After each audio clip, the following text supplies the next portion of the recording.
ડભોઈ શહેર અને તાલુકામાં દશામાની પ્રતિમાઓના વિસર્જનનો ભક્તિભય માહોલ જોવા મળ્યો।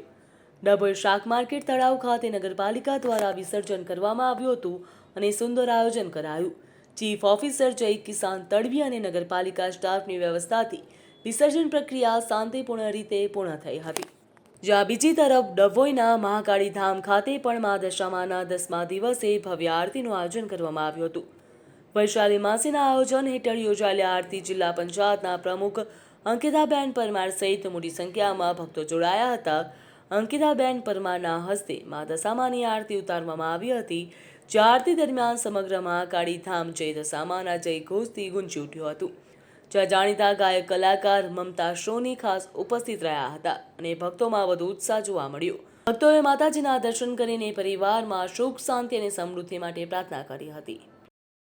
આજે ડભોઈ ગામમાં મહાકાળી માના ધામમાં અને વૈશાલી માના દશામાના પટાંગણમાં આજે અમે ભેગા થયા છે અને આરતી કરવાનો મને મોકો મળ્યો। તો હું દશામાના ચરણોમાં એવી પ્રાર્થના કરું છું કે સૌના પરિવારમાં માતાજી સુખ સમૃદ્ધિ અને ધનની પ્રાપ્તિ બનાવી રાખે અને સમાજમાં આવી રીતે જ ભાઈચારો અને એકતા બની રહે એવી માતાજીને પ્રાર્થના કરું છું। અમે લોકો આવ્યા છે અહીંયા ડભોઈમાં અમારા વૈશાલી માના આંગણે મહાકાળી માના મઢે અને દશા માતાજીના પંડાળમાં, કારણ કે આજે એમનું વિસર્જન કરવાનું છે જે કાલે બ્રહ્મ મુહૂર્તમાં સવારે થશે અને અમે લોકો ઘણા બધા પ્રોગ્રામમાં લાઈવ શોઝમાં જતા હોઈએ, પણ જ્યારે આવા ફંક્શનમાં અમને કોઈ આમંત્રણ આપે ત્યારે અમે લોકો ખરેખર એમ દિલથી આવીએ છીએ અને એવું સમજીએ છીએ કે અમારા ઉપર માતાજીના સાક્ષાત આશીર્વાદ છે, કારણ કે અહીંયા આવીને જે એક અનુભવ થાય છે એક એકદમ અદ્ભુત અનુભવ હોય છે।